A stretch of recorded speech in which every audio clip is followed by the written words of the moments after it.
our senior advisor for national security and foreign policy, Rick Grenell, because Rick, I want to go right to you on this. You got into kind of this tit for tat with Adam Schiff. He's one of our favorites, of course, because we faced him in the impeachment trial, the first impeachment trial. He's not such a nice guy and a pretty just nasty partisan actor.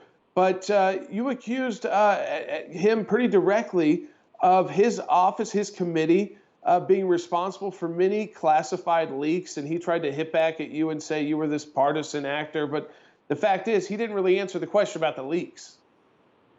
Yeah, look, this is so well known within the intelligence community. I mean, people make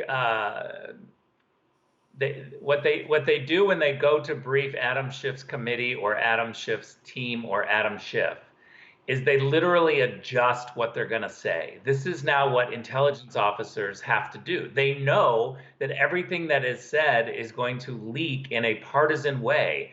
And so it's one of the reasons why the intelligence community career officials came to me and said, hey, can we do some sort of a public document after our briefings so that we don't get spun by these politicians like Adam Schiff? I mean, there are people who are angry with him for ruining their careers with misinformation. And so the idea that Adam Schiff is not leaking is ridiculous. Everyone knows he is. And lastly, let me just say this. When I was there, I called Adam Schiff multiple times to try to coordinate. I actually really enjoy a debate. I'm a nice guy that wants to talk through issues and find common ground. He wouldn't even return my phone call. I think that's really, chicken.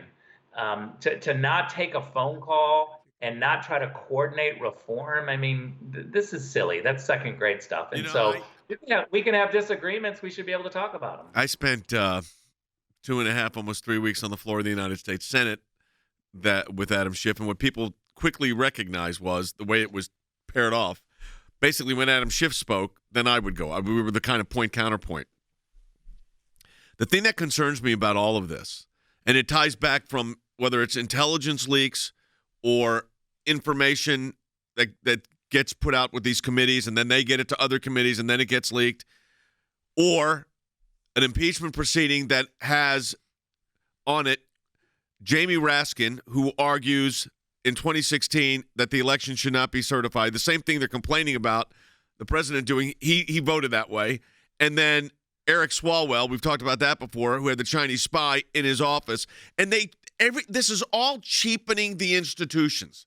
And I think we've got to, I'll go to you first on this, Wes, and then I want Rick to respond too. But the integrity of the institutions, you were in a big institution, the Army, is very important. Oh, absolutely. And the American people have to trust that, generally speaking, the institutions are honest and they do what they're designed to do. And when this kind of thing happens, it not only cheapens the institution, it totally demolishes the American people's trust in some of these institutions, which is not good for any of us. Yeah, I mean, so I was saying, Rick, you ran a big institution. You were, of course, the ambassador to Germany as well, but you were the director of national intelligence. And it's disheartening to see where it has gone. Yeah, you hit it right on the head. Is that we need to still be able to talk. I mean, when you have members of Congress and senators unwilling to talk, unwilling to engage with people who are running agencies, that's no way to run a country, and it certainly sends a terrible message to the American people. I think weaponizing government's power is one of the real problems that we have on both sides of the aisle, the Washington way, to kind of hold information and spoon feed it out and pretend like the American people are stupid.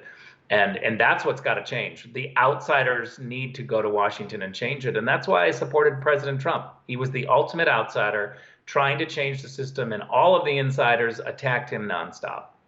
So, Jordan, you look at all of this. You look at the appointment of Malley as the envoy, and you realize very quickly what's in play here.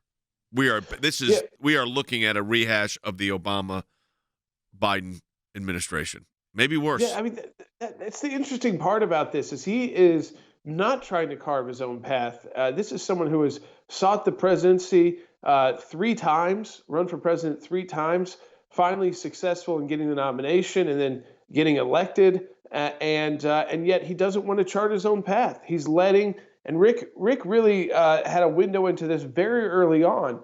He's bringing in the closest advisors President Obama had, that really their loyalty lies with the Obama at least strategy, if not the former President Obama anymore. So people like Susan Rice being right there in the White House with the ear to Joe Biden, and then having someone to the left like Kamala Harris, who is going to agree with those more left policies anyways, instead of carving out your own administration's path when it comes to foreign policy. When he finally has the chance to do that as president of the United States, it kind of baffles me that Joe Biden just said, I'm going to hire all the former people before, and not kind of bring in my own folks to run this. And I don't know if that was pressure from just the people around him, and or whether he just didn't have the team assembled to do it. But I'm worried that it's going to be, it's Obama 2.0 and maybe more dangerous. Rick, what do you think? Binders full of Obama staffers. I mean, we've literally have the same pool, and Joe Biden has been there for 47 years. I'm not sure that he knows anybody outside of the circles that he's been accustomed to. I'm more concerned about the fact that every single person is a Washington insider that has, had some sort of consulting gig right down the street in Washington, D.C., and they're circling the wagons around the ultimate insider. Yeah, I mean, Fan, is that getting attention in the Senate? What's going? I mean, they're confirming these people that some of these don't need confirmations, but I mean, Republicans have to know what's going on here, I would think. Yeah, it's getting attention, but honestly, Jay, I don't think it's surprising to them because it's very easy to write off the Obama administration as Barack Obama's team. But look, Joe Biden was on that team. I mean, he helped pick those people the last time around. So I'm frankly not shocked. I'm disappointed, but I'm not shocked that he's going that direction again. And look, we said so many times that personnel is policy, association is policy as well. And I'll say it again. I said it earlier in the broadcast. Jake Sullivan and Ben Rhodes are outside partners in the National Security Action PAC. Look, I think that tells you all you need to know. The JCPOA, Jay, it's their top priority. It was 4 years ago. It is today. And it will be again. And we saw firsthand when you didn't have that JCPOA with U.S. support, Andy, the difference it made for the region, and now the coming together of majority Muslim country, Arab countries with Israel was unprecedented in these last months. This was one of the greatest legacies of the Trump administration, the Abraham Accords.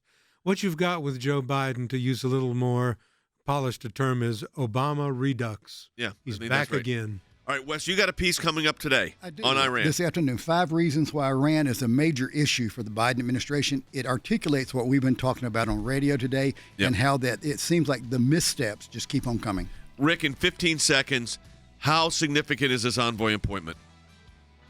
I think it's a very serious appointment that will reconstruct all of the Middle East. I think he should be stopped. Yeah. Well, we'll see what happens. I mean, this is where you got, your voice has to be heard. That's why we have the American Center for Law and Justice